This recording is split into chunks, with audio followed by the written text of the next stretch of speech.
Bonjour, dans cette séquence, je vais parler de équation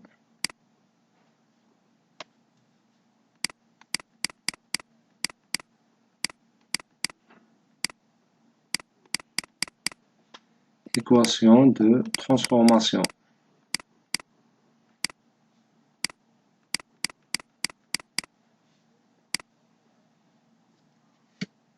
Comme le titre indique, c'est une équation dont les membres sont des transformations. Supposons que nous avons plusieurs repères. Par exemple,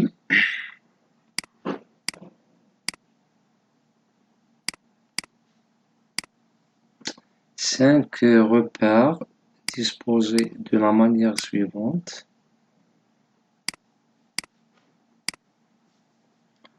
Nous avons le repère U, universel, le repère A, le repère, ici c'est le repère D, le repère C et le repère B. 5 repères en tout. Supposons aussi qu'ils sont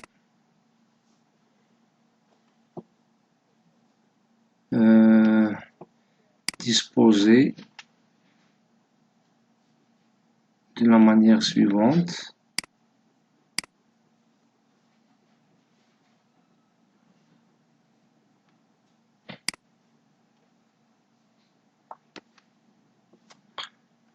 Pardon.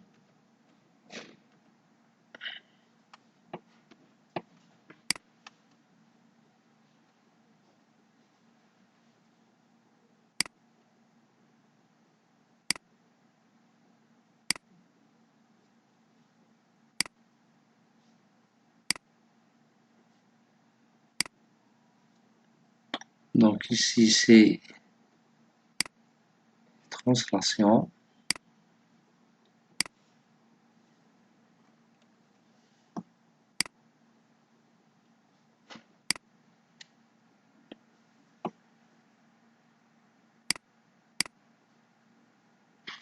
Non.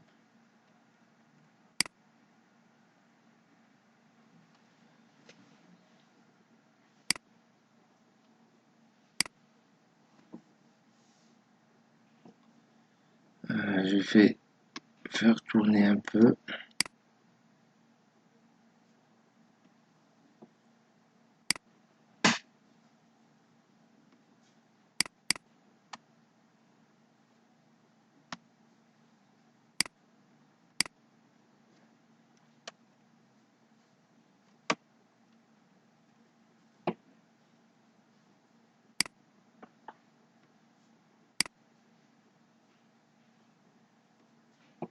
Le repère C et la translation du repère D par rapport à C.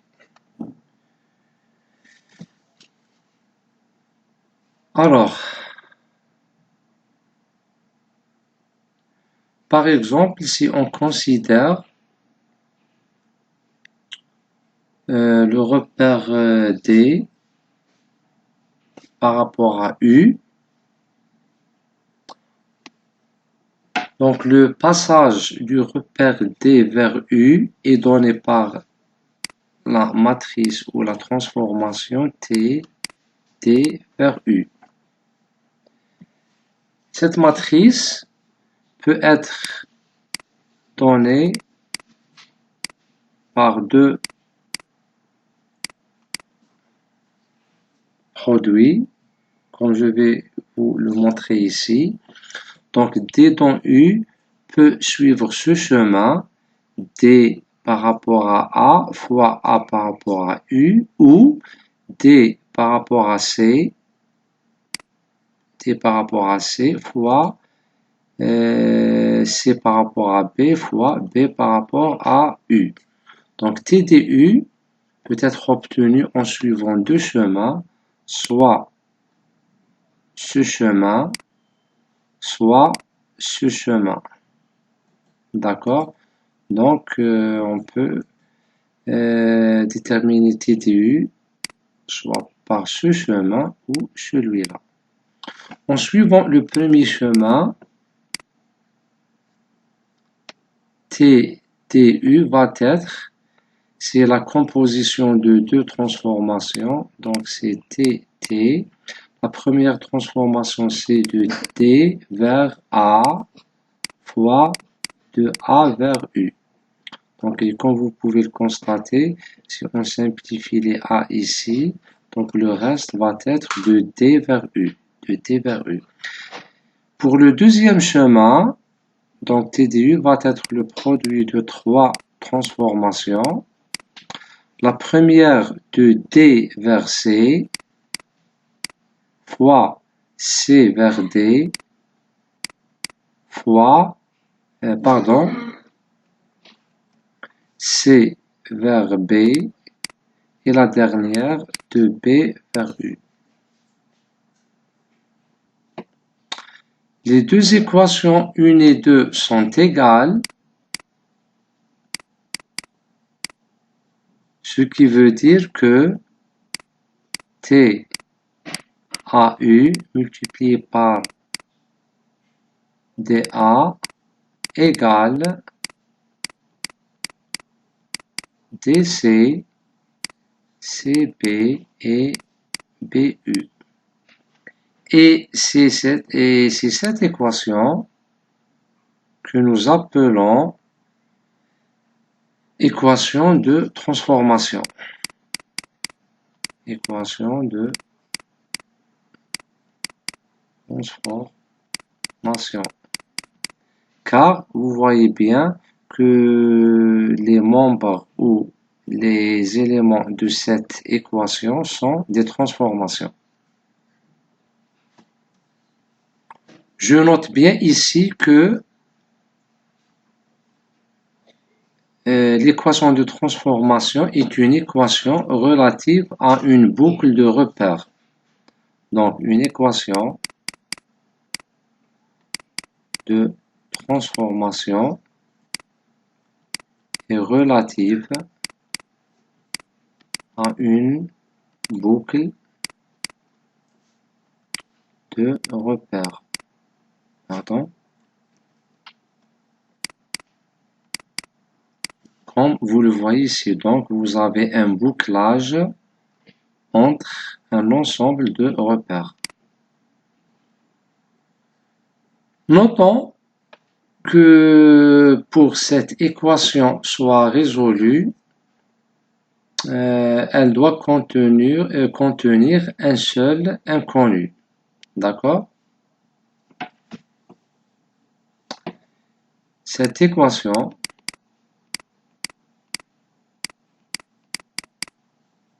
pour qu'elle soit résolue, elle doit contenir un seul inconnu. D'accord? Parce que dans la théorie de l'algèbre, car dans la théorie de l'algèbre,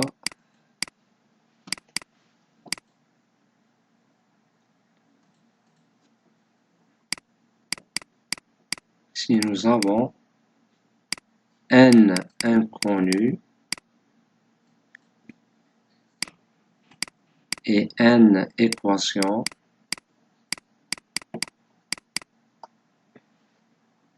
alors on peut résoudre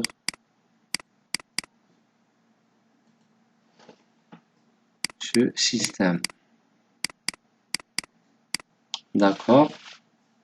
Pour n équations et n inconnus, donc on peut dire que le système peut être résolu. Dans ce cas, dans notre cas,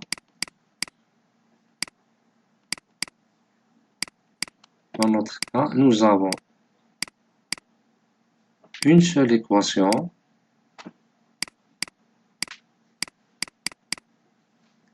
qui est celle-ci, et celle-là, pardon. Donc, nous avons dit que dans notre cas, nous avons une seule équation, donc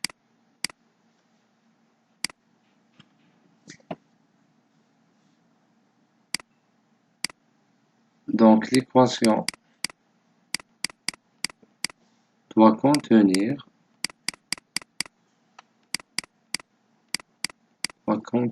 un seul inconnu. Exemple,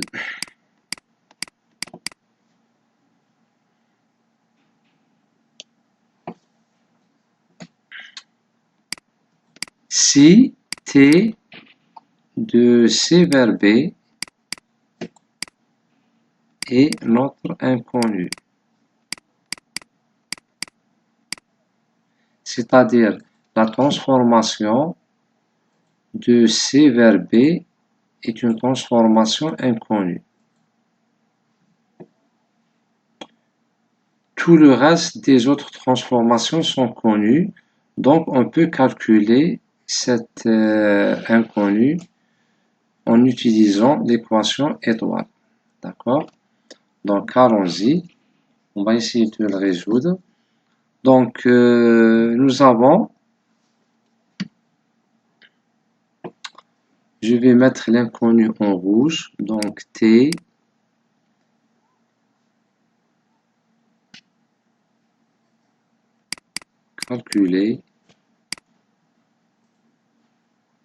calculer alors cet inconnu. Donc nous avons T AU fois T TA égale à T PU fois l'inconnu, je vais le mettre en rouge, T CB fois TDC. D'accord? Comment on va calculer cet inconnu en rouge?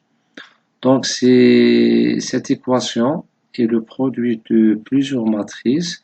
Donc, on va faire recours au produit matriciel pour calculer le TCB.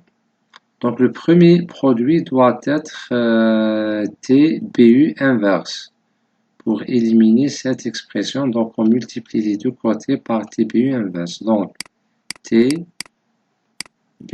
inverse fois TAU fois TDA égale à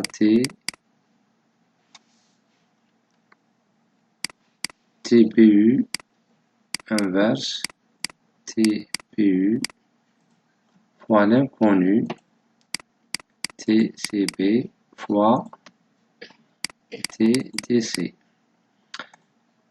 Comme vous le voyez bien, ici c'est 1, c'est une matrice identité, donc c'est 1.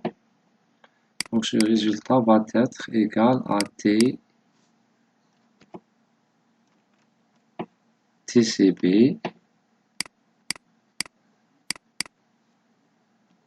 fois TDC. Ici, nous avons toujours un TBU inverse fois TAU fois TDA. Maintenant, pour éliminer ce terme-là, on multiplie du côté droit les deux membres par TDC inverse. Donc, je vais refaire cette écriture TBU inverse TAU TDA fois TDC inverse égale à TCB fois TDC fois TDC inverse. Donc ce produit c'est 1, c'est la matrice identité. Alors, le TCP égale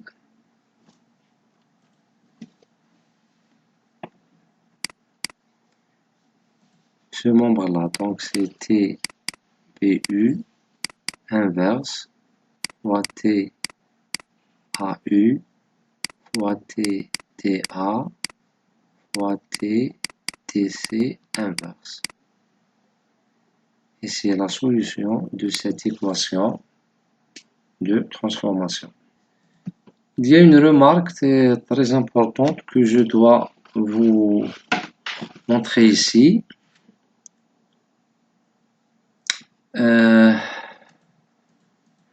Si vous avez par exemple, remarque,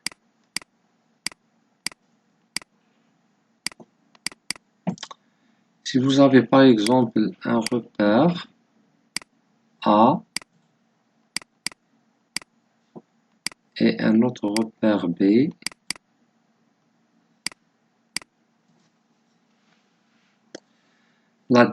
si on dit, bon, si on considère la description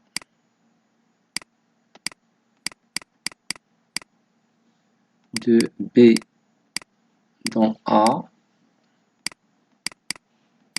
c'est-à-dire on décrit le repère B dans le repère A, donc le vecteur de déplacement de l'origine doit être mentionné de la manière suivante.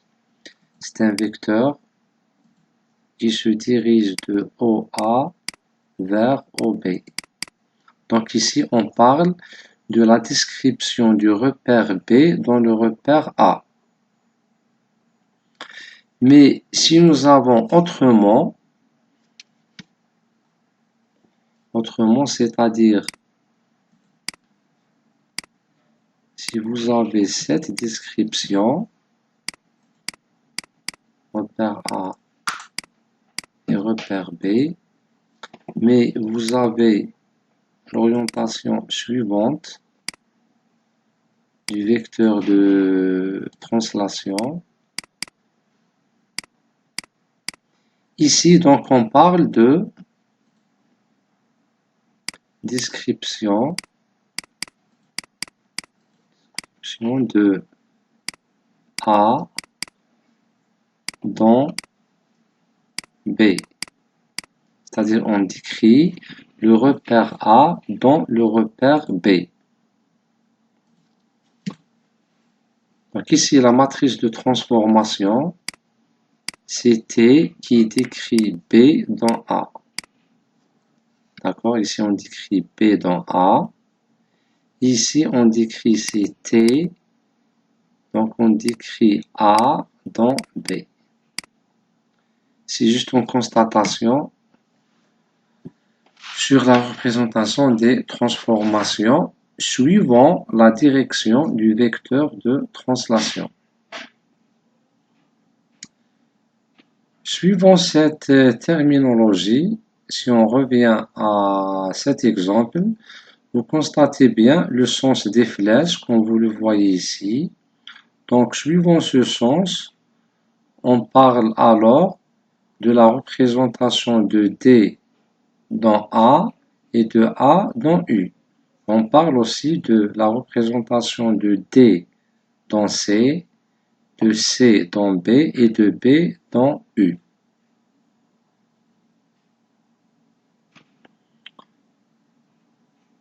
Je vais vous faire ici je vais refaire le même exemple constitué de la même boucle où je vais inverser quelques flèches pour voir la différence. Donc je vais refaire les 5 repères.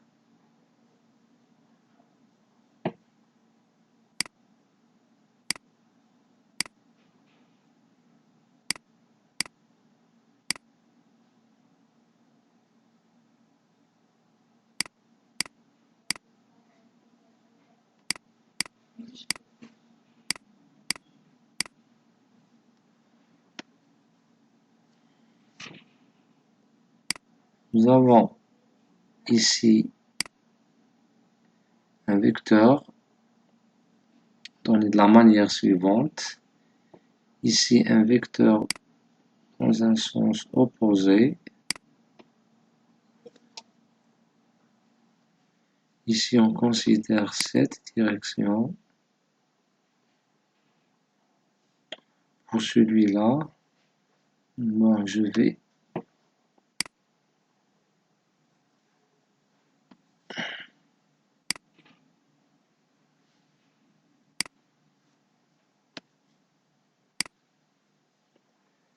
et pour ce dernier, je vais prendre cette direction. D'accord, j'ai changé un peu la disposition des translations. Donc ici, c'est U, A, D. Celui-là, c'est C. Et finalement, ici, c'est B. Selon cette boucle, nous avons le repère A est décrit par rapport à U. Le repère A est décrit aussi par rapport à B. Le repère C est décrit par rapport à D. Et le repère C, il est décrit par rapport à B. Et B par rapport à U. Je vais écrire l'équation de cette boucle par rapport à C. Alors, on va voir, pardon,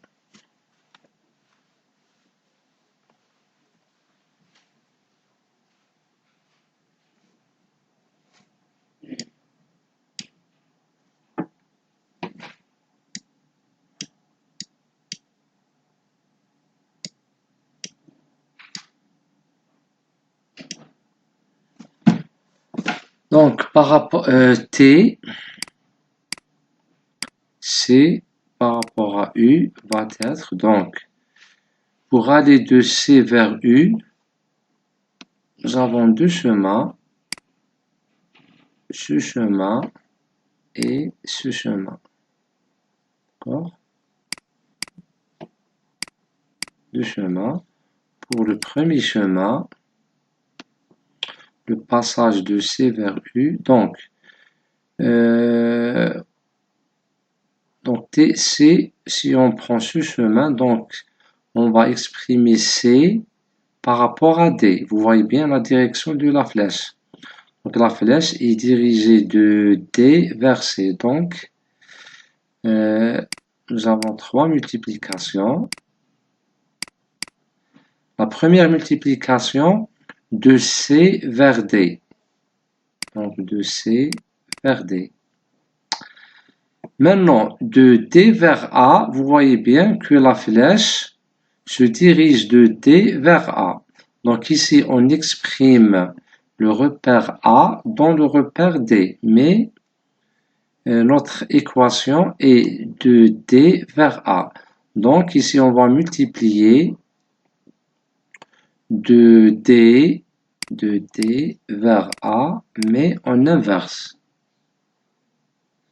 Bon, j'ai pas assez d'espace, je vais refaire ce membre. Donc ici, c'est moins 1. Ici, c'est T de C vers D. D'accord? De C vers D. Ici, de D vers A, mais avec un sens inversé de la flèche. Donc, TDA inverse. Le dernier, puisque B est exprimé dans U, donc on aura ici de A vers U. Et comme vous voyez bien, nous avons ici une simplification, le D avec le D et le A avec le A, il reste C et U. C'est comme ici, C, U. C, U, C, U. D'accord? Pour la deuxième équation, on va prendre ce chemin, donc le deuxième chemin.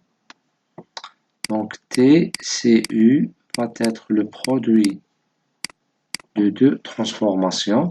La première transformation de C vers B. Et vous voyez bien le sens de la flèche. Donc j'aurai transformation de C dans B. Ici, de B vers U. D'accord? Donc, ce qui nous donne l'équation de transformation suivante. T AU fois T TA inverse fois T CT égale à T PU fois T CP.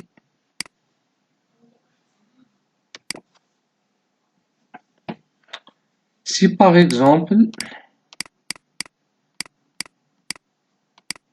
TAU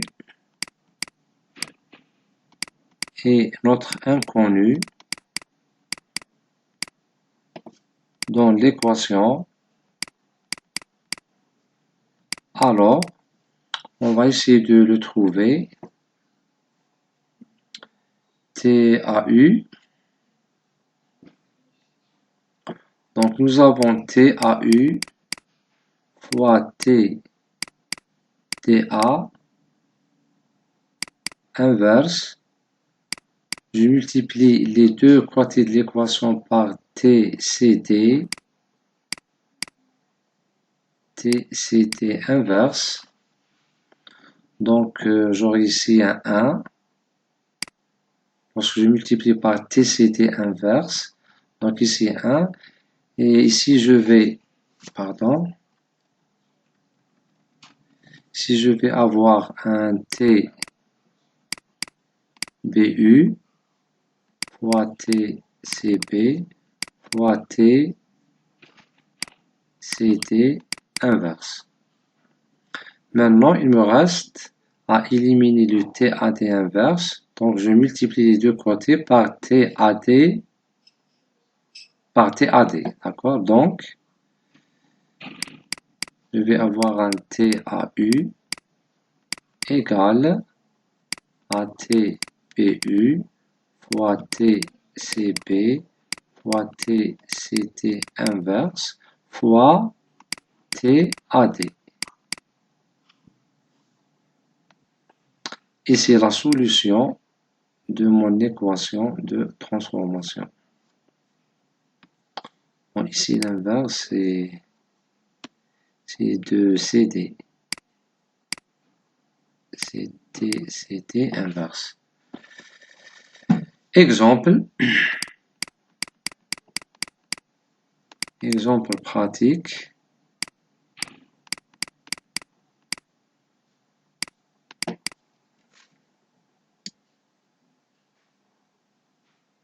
Soit par exemple,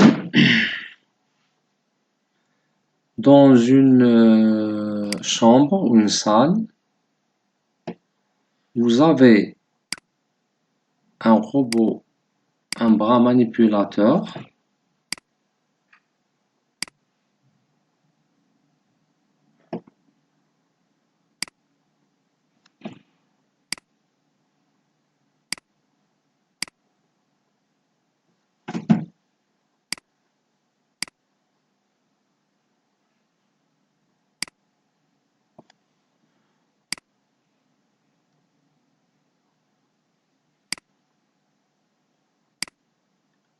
ici une pince avec laquelle il va prendre un objet,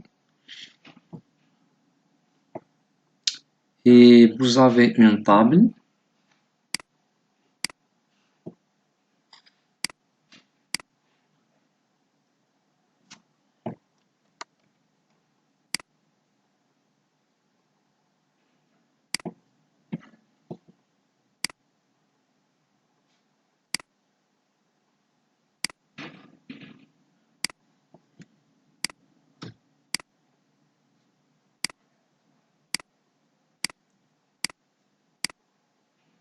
Mon dessin est un peu moche.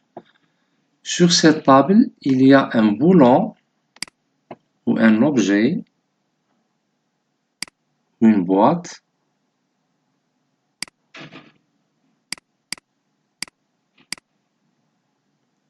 Et cette boîte en noir, c'est un objet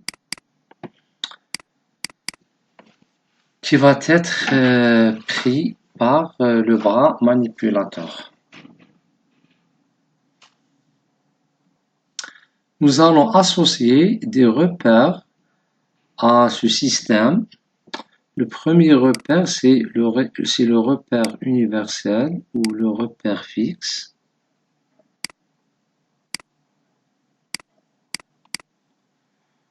Donc, je vais appeler B, c'est le repère lié à la base du robot. Nous avons un autre repère lié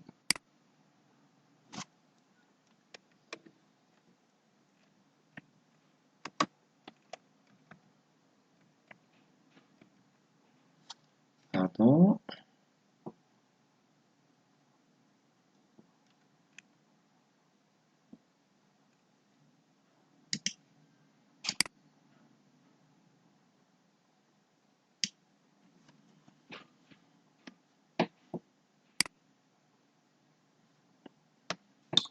un repère B lié à la base, un autre repère lié à l'organe terminal ou la pince qui va attraper cet objet. Nous avons un repère lié à la table qui est un repère fixe. Nous avons deux repères fixes, le P et le S. Et nous avons aussi un repère G lié à l'objet.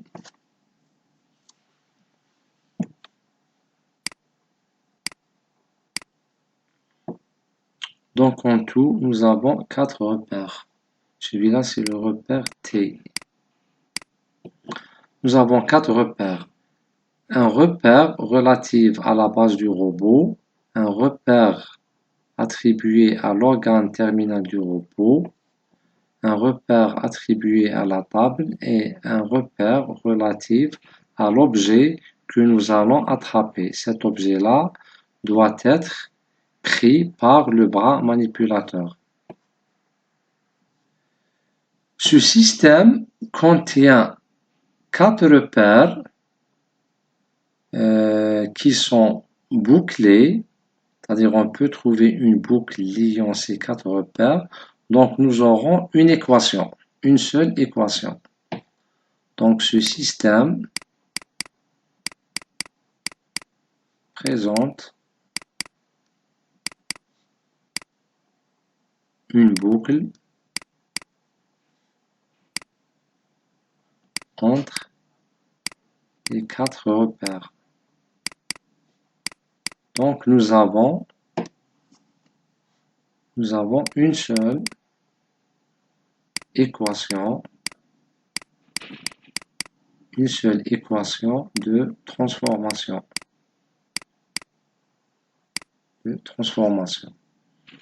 Donc, il doit y avoir un seul inconnu.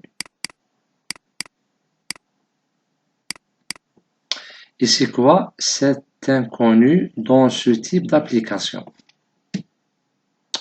Hypothèse.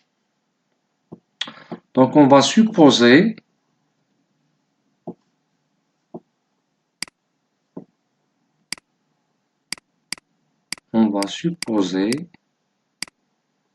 que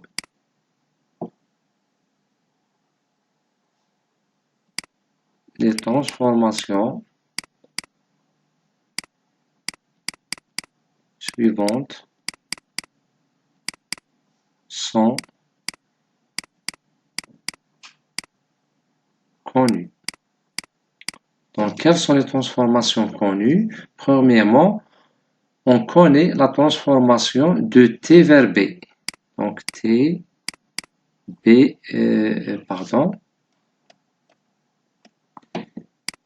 T vers B. Elle est connue, c'est-à-dire ce passage est connu de T vers B. On sait aussi, puisque la table est fixée sur le sol, donc on sait aussi la transformation de S vers B. Et puisque l'objet est sur la table, donc la position de l'objet est connue par rapport au repère de la table. Donc on sait aussi T, G vers S. D'accord? Qu'est-ce qu'il reste à déterminer? Donc il reste à déterminer la position de G par rapport à T. Et c'est notre inconnu. Donc les transformations suivantes sont connues.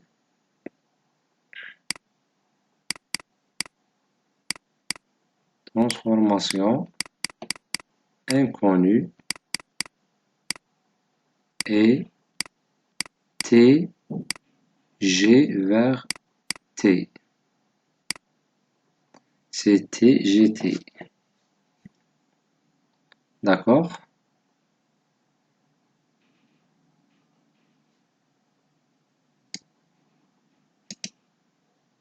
Je vais dessiner en vert les vecteurs de translation.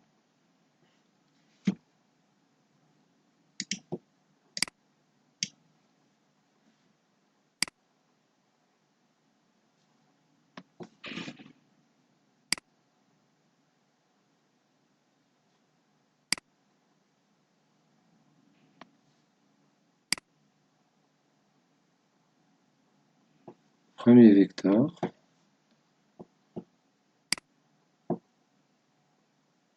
Puisqu'on connaît TTB, donc la direction du vecteur de translation est la suivante, c'est-à-dire P, origine de T par rapport à B. La suivante. On connaît aussi TSB, donc le vecteur doit être dans cette direction. Et on connaît G par rapport à S, donc le vecteur doit être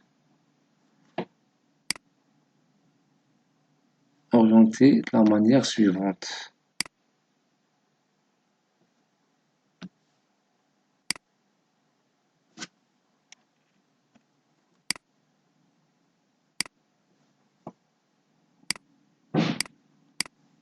D'accord? Et le vecteur inconnu, si G par rapport à T, donc je vais le représenter en bleu. C'est le vecteur inconnu.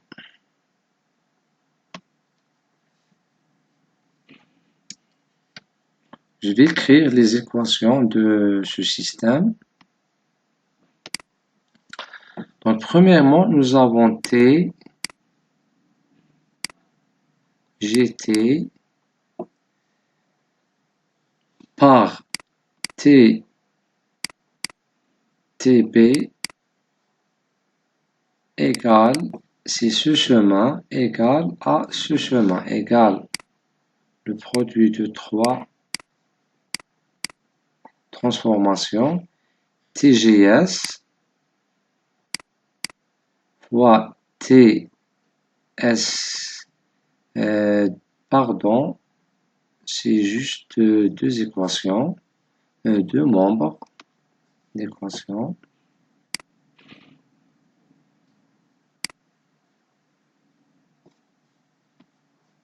Donc c'est TGS fois TSB.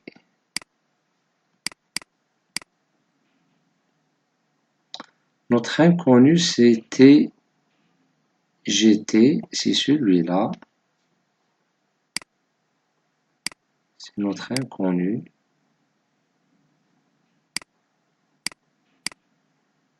D'accord? Donc le TGT va être égal. TGT va être égal. Je multiplie les deux membres de l'équation par TB inverse. Donc je vais avoir un TB inverse fois TSB fois TJS et c'est la solution de mon problème.